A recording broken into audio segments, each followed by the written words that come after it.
had an interesting experience earlier today. I was mind-numbingly scrolling through Facebook, as you do, of a Saturday morning, and I seen some conversation around a thing that has been published in the last few days, a video.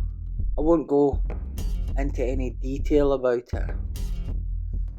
Anyway, it occurred to me to repost and comment on this, and I think the comment would probably have been on some kind of big shot tip, a kind of smug remark or something that attempted to, in a very manipulative way, draw attention to the fact that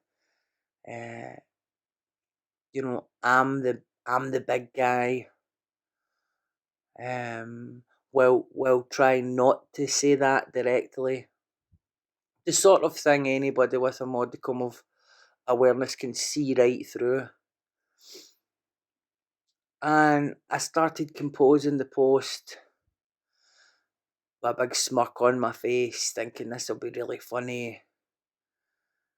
And then this other voice came in and says, actually, why are you doing this?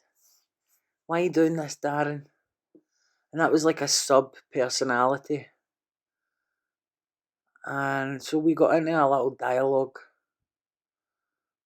And I was like, it could be a laugh, mocking someone or mocking something every now and then, it's just a personality defect I'm not ready to let go of. Every now and then I can indulge this primitive part of my social nature. And the other voice was like, nah, I don't know if there's as much of an excuse for you to behave like that when you know better. It was different in the old days when you had no insight and you could just run around and say what you want. And I says, you know what, sub-personality, reasonable Darren, I think you might be right. So I just discarded the post and I got on with my day. And in that moment, I experienced an undeniable and extremely pure sense that I was on the right track today. My name is Darren McGarvey and you are listening to Darren Speaks. It was very interesting. This happens to me from time to time, and these things happen with increasing frequency. The reason that this other sub-personality came into play is because I have injured myself mentally, emotionally, and spiritually so many times by behaving out of an impulse, behaving out of a desire to get some kind of momentary validation or what I perceive as momentary validation. Social media is obviously a perfect vehicle for that sort of unconscious behaviour. But in a parallel universe, there is another me right now recording a podcast on Mental Health Awareness Day. And the podcast is all about having a terrible day. It's all about feeling stressed and anxious and eating terribly and being mentally exhausted from following this post all through the day and getting into all sorts of backs and forths and eventually deleting the post and then regretting it and wishing I'd never done it and realising what an arse I've made of myself. That's what's going on in a parallel universe where I went through with it, where I didn't have the insight to just stop for a minute and think, how is this thinking which has then created behaviour, going to impact my bigger mental health picture today. So let me get you a picture of how my day panned out after that moment of clarity. I went to the gym, even though I was tired, and I worked out very hard. I got a big lift from that. I came home, spent some time with my beautiful wife, and my children were at their grandparents today, so we had peace and quiet, which is always nice. It's relaxing. You can take stock of the week, recharge. I then did my recovery group where I chaired the meeting, and a friend of mine was there who shared their experience, and it was lovely to hear them and see how far along they've come. And I would have had to have done that meeting anyway, regardless of how I had behaved earlier in the day. But because my mind was clear and my heart was clear and my emotions were clean, then I was able to get the real benefits of that meeting. Because as it went on, I began to become aware of how present I felt and how grateful I felt and how happy that I was to be part of that community, to be of some use in that community, and to know that I'm not alone in my recovery journey. And then after that, my kids came home. I ordered them some pizza. They weren't for eating it, but I was cool. Got their jammies on, put them on the couch, gave them some juice, lit some candles. This is our nighttime routine. Put some relaxing music on and just tell them a wee story, whatever it might be, working in whatever it is they're into that day, but always trying to kind of get certain themes across, like taking deep breaths is what gives you superpowers. And they both fell asleep on the couch, and as I was just lying meditating on the floor in this kind of dimly candlelit room, I just kind of started weeping. I just started weeping. It was just a rush of intense emotion. I just thought, I love these children so fucking much. It hurts, you know? And I thought of my mortality. And I thought, if someone offered me an extra life, if someone offered me an afterlife, if someone offered me something beyond this existence with them, I wouldn't take it. I wouldn't take it because it would cheapen the moments that I've spent with them in this life. It was just like a real strong sense of gratitude and kind of sadness that life is finite, that we are lucky to be alive, but it will all be over soon, one way or another. And just thinking how lucky I was to be lying there on the floor, two beautiful, healthy children, sound asleep on the couch, and everything was in that moment perfect. That, I guarantee, would not have been how my day would have ended if I had taken the other path earlier on in the day. And this really brings into my awareness how I have developed over the years strategies for monitoring and managing my mental health. Now, before I continue, I want to make distinctions between the two different dimensions of mental health as I understand them. Before we continue, I just want to make distinctions between the two dimensions of mental health as I understand them. Firstly, the dimension that we will not be talking specifically about in this episode is clinical mental health problems. So, people become depressed as a result of a clinical issue that's diagnosed by a doctor and treated with medication. Clinical depression, severe depression, manic depression, bipolar disorder, psychiatric disorders, eating disorders, things of this nature. We could do another episode about those things.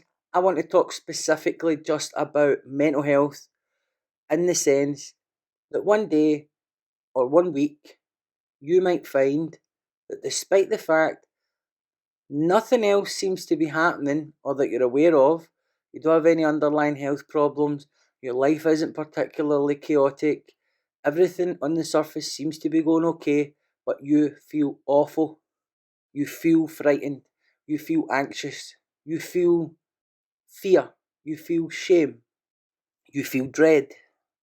There's no clinical diagnosis. It seems on the surface that there is no explanation for this feeling. The feeling very much you perceive as some sort of foreign invader that has descended over you. I want to talk about that dimension of mental health. The first thing that I began to realise was a lot of the time that I felt bad, it was based on a false belief and a sense of entitlement that I should feel a certain way most of the time. That irrespective of whatever action I took, or whatever thoughts I indulge, or whatever food I put in my body, or how often I rotted my mind on, numbing entertainment and distractions, that I should just have a baseline wellness. And that any deviation from that represented a mental health problem. So that was the first hurdle that I had to go over. I had to develop a more mature attitude towards my feelings, my perception of how I felt, and that the reason that the happy moments are so good is because they are actually the exception to the rule.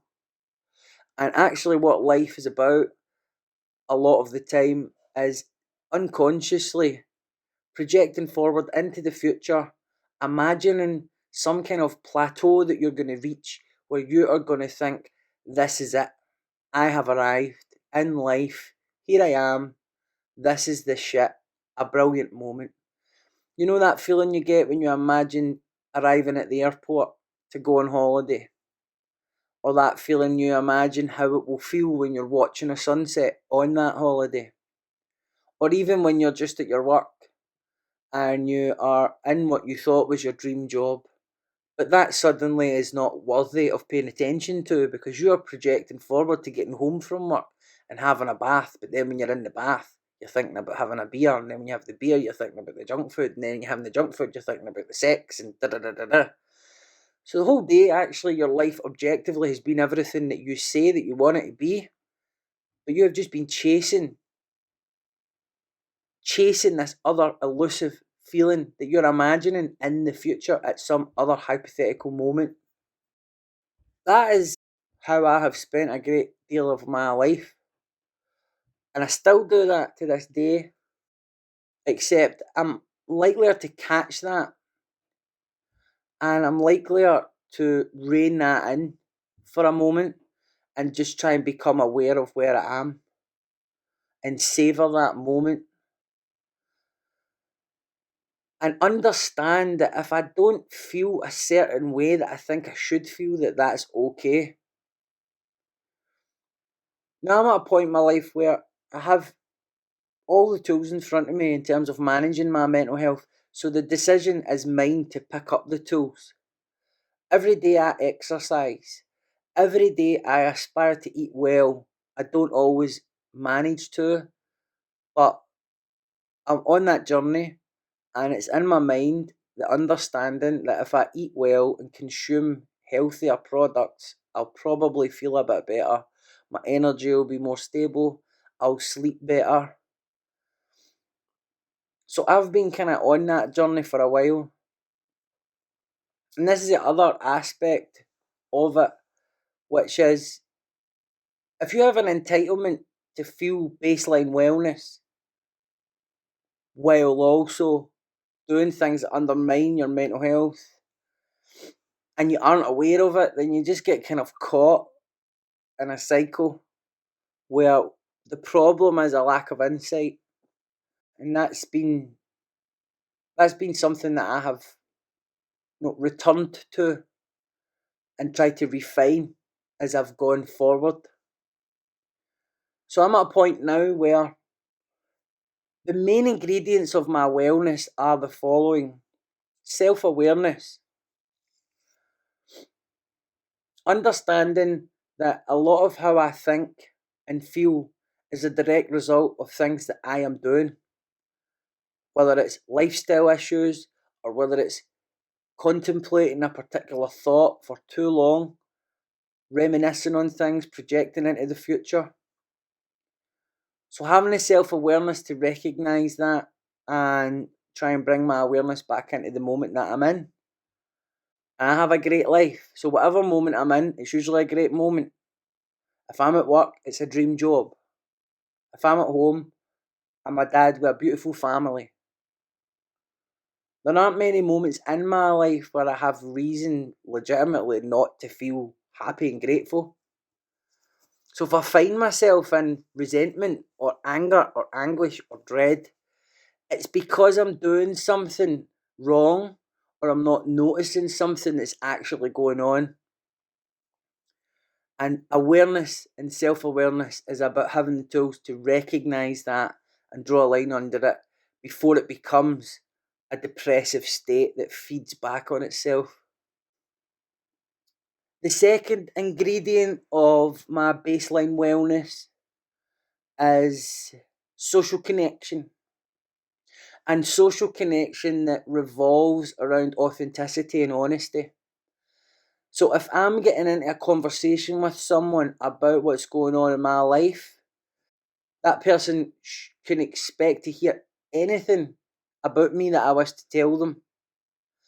Because I only have social connections in my life where that quality of communication is essential. So I don't have halfway house friendships anymore. I don't put myself in situations where I can only connect with people if they're drinking.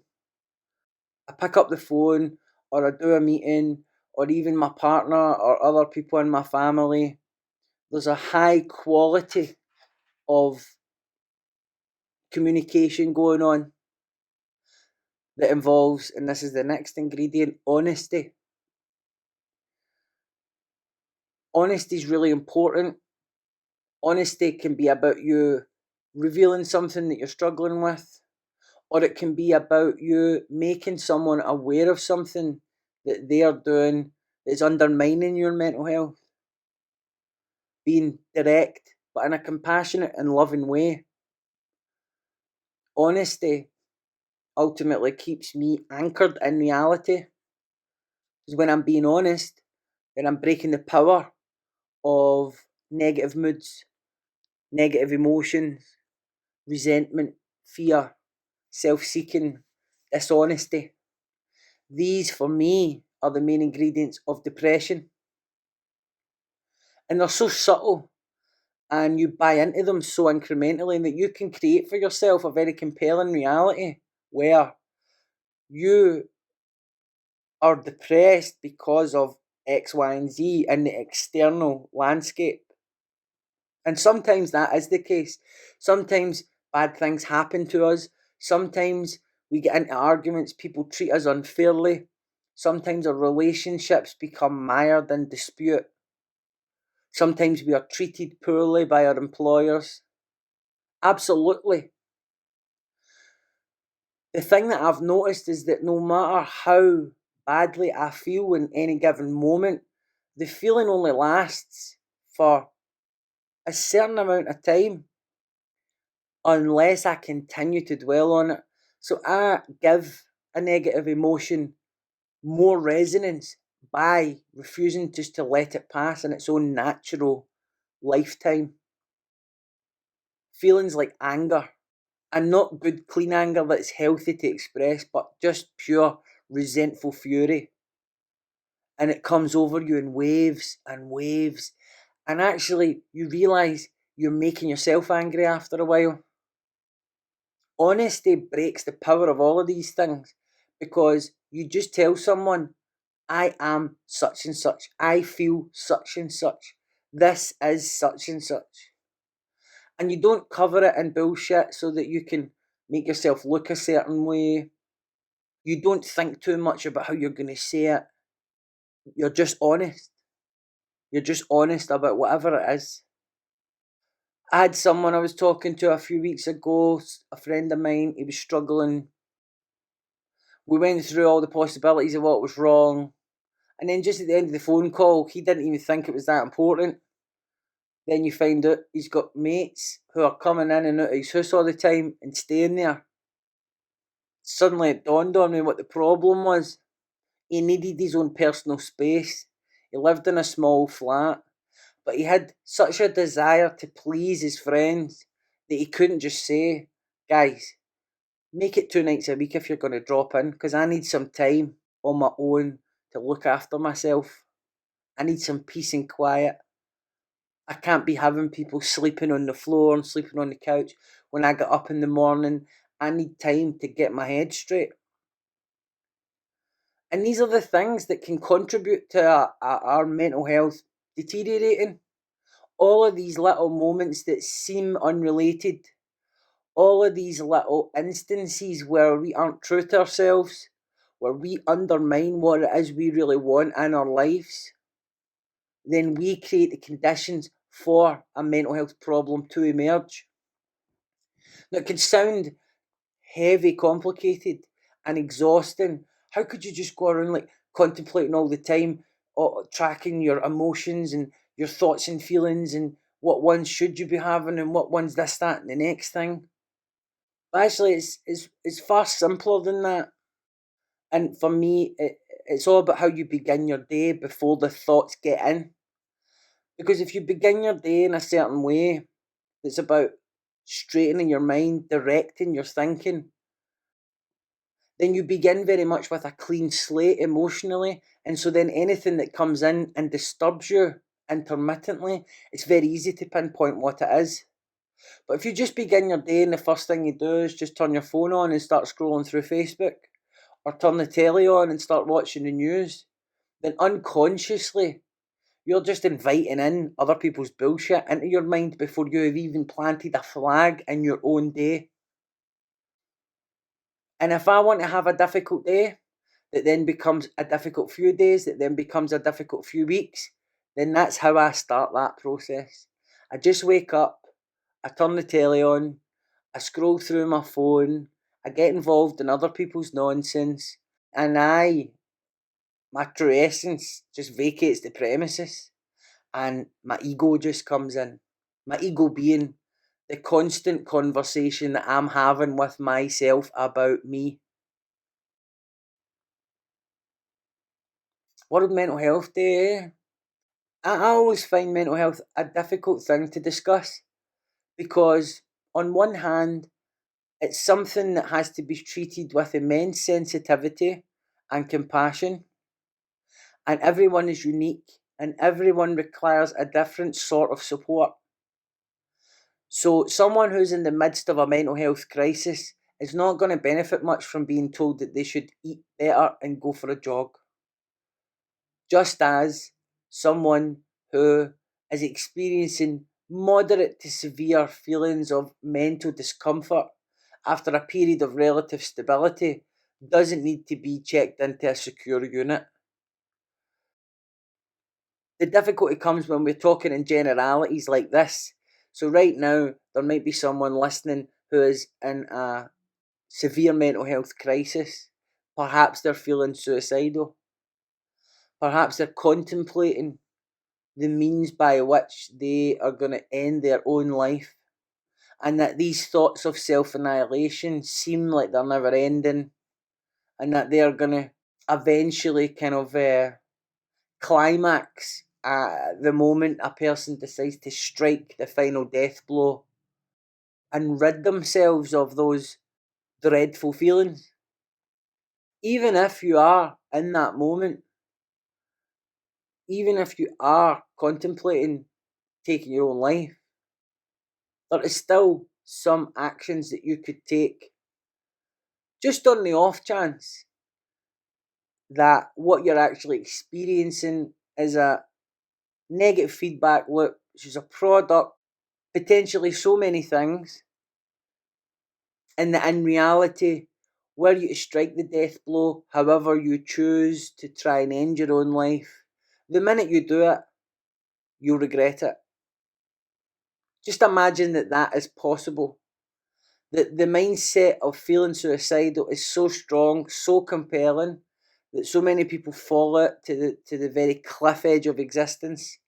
But that ultimately, once the deed is done, and in those few remaining moments of your life, also consider that you might regret doing that and that you might wish you could take it back. Because that is the power of the mind. For other people out there who are struggling perhaps with a drink problem or a drug problem, they think that they are using alcohol or drugs. Sorry, I was just letting my cat in there. My cat is a mental health problem. People think that they are using drinking drugs to medicate a mental health problem. I think for some people that might be true, but it's also worth considering given the impact that prolonged and sustained use of psychoactive chemicals like alcohol, like cannabis, actually these can become the root cause of a depression. And so if that's your bag and you're struggling and you have an inkling maybe you should cut down, but then the impulse comes in again and you just get back on it, then seek support for that. I've definitely experienced that. But I think my main point is that when you talk in generalities about mental health through vehicles like this, you have no idea really who you're talking to, what sort of condition that they are in. Therefore, the tendency often is for people to speak in vapid platitudes about it. So there's a lack of directness. People will say things like, it's okay to not be okay. Or if you haven't heard from your mate in a while, reach out to them.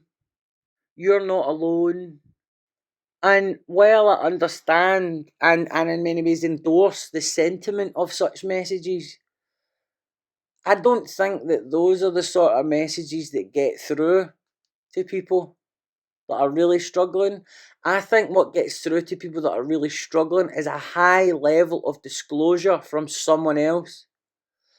Someone who creates a kind of Rorschach, a sort of ink blot that they can project themselves onto, that they can identify with.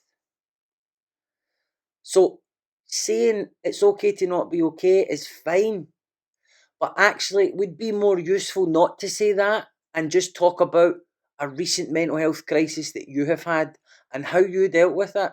And if you haven't had a recent mental health crisis, shut the fuck up about mental health. This is my message. People need to hear the truth from other people and connect to that and get a strong sense that as individual and unique as a person might feel when they're experiencing a mental health problem, that actually is something a lot of us are going through all the time in different ways. And this tendency towards platitude sometimes becomes another way of avoiding that reality.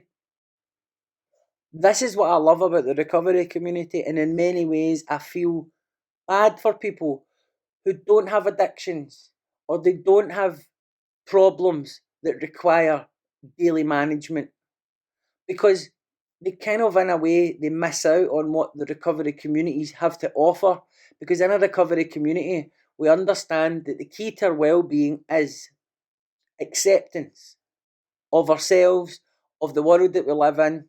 Don't struggle with the way things are. Accept the world as it is. Accept that things can be better. Accept when things are difficult and that it'll pass. Then there is honesty. Being honest with yourself. Being honest with other people. And expecting honesty from other people as well. Recognising that a life built on superficial relationships that don't evolve around having enough respect for each other to be honest with each other are just undermining your mental health. And then the other thing is accountability. In recovery, we have accountability. We are accountable to each other. If I fuck up, if I have a slip, if I relapse, if I'm telling porcupines, if I'm doing this and that, ducking and diving, I grasp myself in for that. Sometimes I do it quickly. Sometimes I'll hold on to it for so long that I will be on the verge of a mental health crisis, and I will be so sore that I'll have to tell someone, and then I'll get relief from it. And then, as well as the accountability, and this is perhaps the most important thing in the recovery community, once we have gone through our journey and found a bit of stability and insight into ourselves, we carry that message to other people. We help others. So being useful to other people is a surefire way to dig yourself out of a mental health crisis or a mental health problem or just a depression. When you turn your mind towards others, what happens? Your mind turns away from you. Your mind can't be in two places at the same time. Do you ever notice how we love to be distracted? We love to be distracted because when we're distracted, we're not thinking about us and our problems and that circular feedback. But rather than distracting yourself with Facebook or Twitter or porn or whatever it is that you're distracting yourself with, sometimes it's good to distract yourself by spending an hour in someone's company and just being there to hear how they're getting on. Phoning in and checking in on someone to see how they are. The mental health benefits of helping others are backed up by fact, they're backed up by experience, but sometimes that can be the most counterintuitive thing. How could I help somebody when I feel like this? Or sometimes we've been in a rut for so long, the concept of helping someone else just doesn't occur to us because we become so self-referential. This is my problem, this is my life, these are my issues, this is my trauma, this is my, me. And I'm speaking for myself here. That is the engine room of all of my mental health issues now.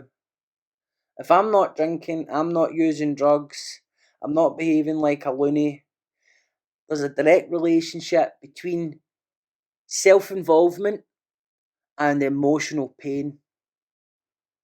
I'm speaking for myself here. So if I'm saying anything that's upsetting anybody out there, then I apologise. It's not my intention. But if I have said something that's upsetting you, why not have a think about why it's upset you?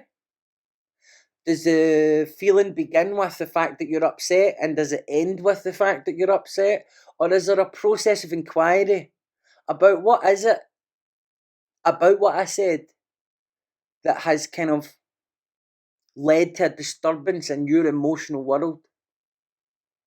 Is it just the fact that you didn't like what I said? Is it because there's a kernel of truth in something that I said? Is the emotional disturbance a result of a defensiveness?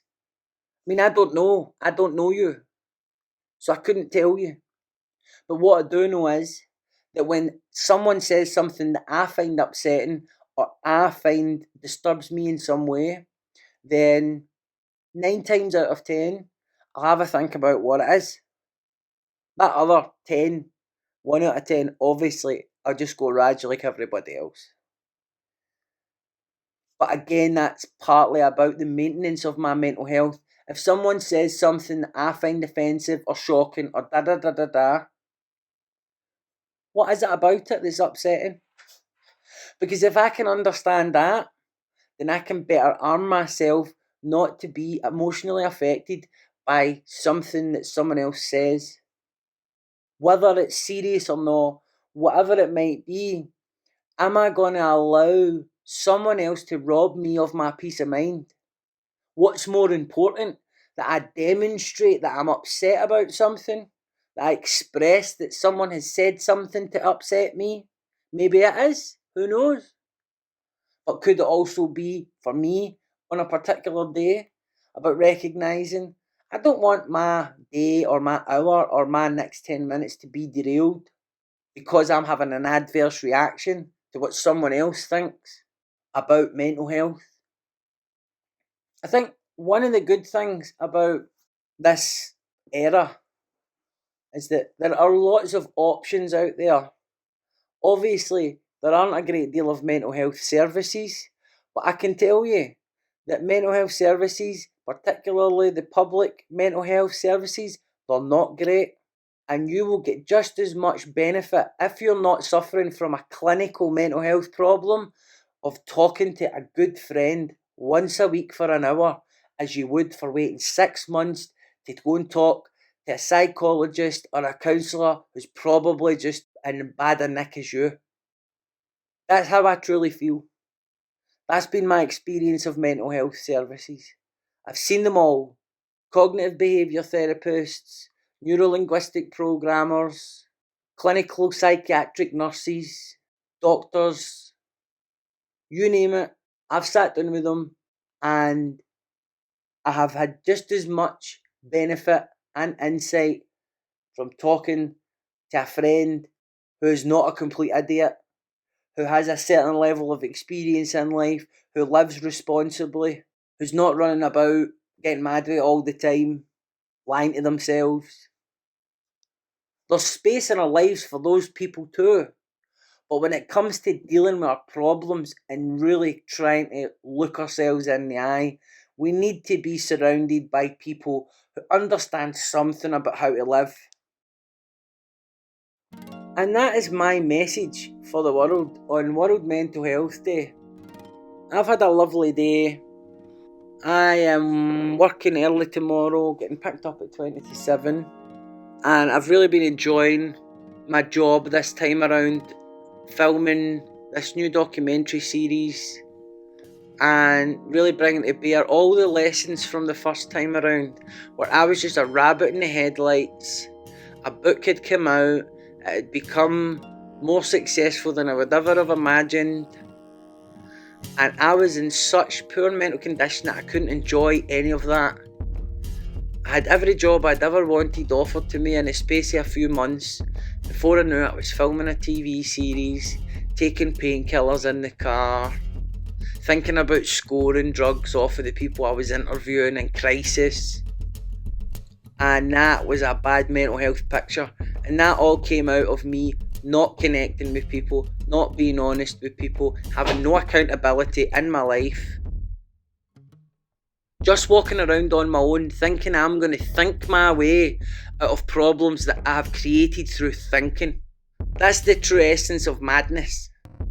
I think sometimes we want our mental health problem to be a clinical problem because then it would explain a lot for us. And some of us will go seeking that clinical diagnosis for years and years because we think it's going to explain something for us. And if we don't seek it, if we don't find it, we might think, oh, our mental health problem is just beyond the expertise of a mental health professional. When actually sometimes it's far simpler. The action that we could take to alleviate some of the problems, to create a bit of wriggle room, to create a bit of breathing space, to create a bit of momentum, and begin to become more confident in our intuitions, become more confident in our lifestyle choices, try to make positive changes but not beat ourselves up when we don't fulfill what we want. So when I speak the way that I speak to you now, just know I speak from experience, and I speak with humility that my experience doesn't apply to everyone out there. I can only talk from what I've lived, what I've been through, how I dealt with it, and how I manage on a daily basis.